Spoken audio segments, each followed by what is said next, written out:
Assalamualaikum warahmatullahi wabarakatuh. Baik, apa khabar anak-anak, sihat? Ustazah harap semua dalam keadaan sihat walafiat. Okey.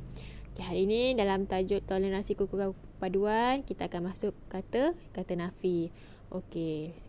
Bukan itu saja, kita akan tengok kata nafi, kata bantu dan juga mungkin Ustazah akan masukkan sedikit kata bilangan. Okey. Jom kita tengok. Okey, tengok info bahasa tu muka surat buku teks muka surat 66. Okey, dia kata apa? Kata nafi ialah kata yang menjadi unsur nafi bagi frasa predikat. Ada dua bentuk kata nafi, iaitu bukan dan juga tidak. Bukan dengan tidak ni ialah kata nafi. Contoh, ini bukan kepunyaan saya. Itu bukan tu kata nafi. Okey. Okey, kata nafi bukan menjadi unsur nafi frasa nama dan frasa sendi nama. Frasa nama tu macam biasalah, orang, kan, nama orang. Frasa sendi nama contohnya di, daripada, kepada. Kita tengok contoh dia. Okay, contoh, letaknya bukan di atas meja. Tengok, bukan itu ialah kata nafi. Di atas meja ialah frasa sendi nama. Yang ni, yang di ni. Tengok di tu kan, di atas meja. Itu ialah frasa sendi nama. Okey. Kita tengok pula kata nafi tidak menjadi unsur nafi frasa kerja dan frasa adjektif. Frasa kerja ni macam mana? Berjalan. Apa lagi? Bekerja. Dah kata kerja lah. Okey. Dan frasa adjektif. Adjektif ni susah, senang, mudah, hodoh, cantik. Kita tengok contoh dia. Tugasan itu tidak susah. Tengok. Tidak itu ialah kata nafi dan susah ialah frasa adjektif. Okey. Okey, kita tengok contoh yang lain. Tengok yang atas ni. Okay, terima kasih Darshini. Katakan, kalau kamu apa? Kamu yang sesuai tidak membantu. Kata nafi yang sesuai ialah tidak membantu. Sudah tentu tugasan ini tidak dapat kita selesaikan. Okey, tengok pula contoh kedua. Darshini kata apa? Ini kata nafi apa yang sesuai? Bukan atau tidak? Yang sesuai ialah bukan. Ini bukan usaha saya saja. Ini usaha kita bersama. Ini macam mana kita nak guna kata nafi. Okey. Baik, sekarang kita nak tengok kata bantu. Okey, jom kita tengok. Kata bantu ialah jenis perkataan yang hadir sebelum frasa. Kata bantu bertugas membantu frasa kerja, frasa adjektif dan frasa sendi nama. Kata bantu menimbulkan makna tambahan dan dari segi aspek waktu dan ragam. Okay, kita tengok apa itu kata bantu. Contoh dia telah, hendak, baru, dapat, pernah, mesti, belum, sudah. Dia nak ditambahan kepada ayat-ayat yang kita buat tu. Yang kata kerja ke, sebelum kata kerja, kata adjektif. Contohnya, saya telah pergi ke sekolah pada minggu lepas contohnya. Saya baru mendapatkan baju baru. Contoh. Okey, kita tengok contoh. Okey, di sini awak boleh tengok contoh-contoh ayat kata bantu.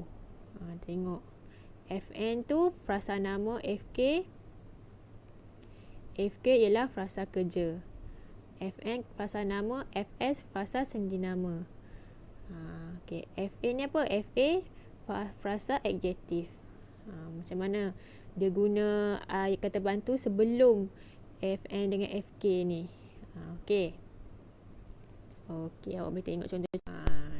Kata bantu pula ada terbahagi kepada dua jenis, iaitu kata bantu aspek dan juga kata bantu ragam. Okey, kata bantu aspek ni apa? Ialah kata bantu yang menimbulkan suasana perbezaan masa, iaitu sama ada masa lampau, masa kini atau masa hadapan. Okey, jom kita tengok contoh dia. Ini adalah contoh kata bantu aspek. Kalau masa lampau, telah, pernah, sudah, baru. Kalau masa kini, sedang, mula, masih, yang sedang berlaku. Kalau masa hadapan yang akan datang, akan. Atau belum berlaku, belum. Okey, jom kita tengok contoh ayat dia. Contoh dalam ayat. Tengok. Kapal terbang itu belum tiba lagi. Manusia pernah ke bulan pada abad yang lalu. Ini ialah masa yang ayat pertama tu masa hadapan. Yang pernah tu masa lampau. Okey, boleh tengok contoh-contoh ayat. Okey. Yang kedua, kata bantu ragam. Kata bantu ragam ialah kata bantu yang menyatakan ragam perasaan. Contohnya hendak, memang, harus, mesti, boleh, dapat, enggan, patut, mungkin. Okey, baik. Ini ialah contoh-contoh ayat kata ragam. Pasukan itu enggan menyerah kalah. Kata ragam. Anda harus awas jika menyeberangi jalan raya. Itu semua contoh-contoh ayat untuk dari aspek ragam. Okey, dapat ya tengok contoh-contoh dia tu. Kalau awak nak lebih senang lagi, awak tengoklah contoh dalam buku teks muka surat 67. Ini semua kata bantu. Okey, apa yang sesuai dengan gambar ni? Contoh patut, penggunaan patut. Saiful patut menggunakan huruf T contoh. Okey, ini macam Fatin dan Dash ini telah berjaya menggabungkan nama contohnya. Itu kan macam mana kita nak gunakan patut dan telah. Okey, awak boleh tengok contoh dalam muka surat buku teks muka surat 67. Okey. Baik, Ustazah nak masuk sikit kata berimbuhan awalan. Kita tengok apa kata berimbuhan awalan. Ialah kata yang menerima imbuhan pada bahagian hadapan kata dasar seperti penduduk, berkumpul, meminta, teratur. Okey, kata dasar ni apa? Kata dasar ni kata asal dia. Contoh penduduk ni kan. Apa kata dasar dia? Kata dasar ialah duduk. Tapi bila tambah PEN, imbuhan awalan, jadi penduduk. Macam tu juga dengan berkumpul, meminta dan teratur. Tengok yang hijau ni ialah kata dasar dia. Yang biru tu ialah kata imbuhan awalan. Tengok meminta. Minta ialah kata dasar. Bila tambah kata imbuhan jadi meminta. Itu ialah kata imbuhan. Ingat tu. Imbuhan perkataan tambahan di depan dalam kata dasar. Kata dasar macam itulah teratur. Kata teratur ni kata dasar ialah atur. Tapi bila ditambah TER kat depan dia jadi teratur. Okey, banyak sebenarnya kata dasar ni kan. Dengar, kalau dengar kata dasar. Mendengar, tambah MEN depan dia jadi kata imbuhan awalan. Tanya kata dasar. Kalau bertanya, dia ada imbuhan awalan dia Okey, kalau bersurai, kata dasar dia ialah surai. Kalau tersenyum, kata dasar dia ialah kata senyum. Mengambil, kata dasar dia mengambil apa? Ialah ambil. Okey, ingat tu. Kata dasar, kata imbuhan awalan. Okey. Okey, jom kita tengok contoh. Tengok muka surat 74 buku teks. 74. Okey, mematuhi peranan. Okey, imbuhan awalan pen. Tengok pen, dia bagi pen. Kata dasar dia duduk. Jadi kalau bergabung jadi penduduk.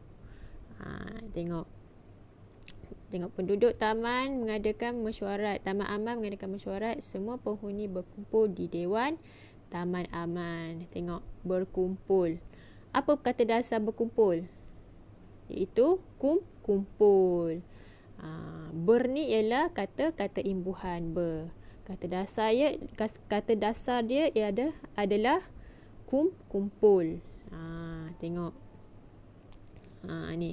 Ni dengar, tanya, surai. Ini semua yang kata dasar. Bila awak meminta kan, meminta. Apa kata dasar dia? Kata dasar dia ialah minta. Kalau tambah ME jadi kata imbuhan awalan. Meminta. Macam teratur tu, apa kata dasar dia? Kata dasar dia ialah atur. Okey. Okey, baik. Ustazah harap semua ingat balik apa kita belajar tadi, iaitu yang pertama ialah kata nafi, yang kedua ialah kata apa? Kata bantu, dan ketiga ialah kata berimbuhan awalan. Ingat kata nafi yang bukan, tidak. Kalau kata bantu yang pernah, hendak, kan? Lepas tu dia ada dua aspek, daripada aspek waktu dengan aspek ragam. Okey, ingat. Dan kata berimbuhan awalan. Kalau mana kata dasar dia, cari kata dasar dia macam penduduk tadi kan.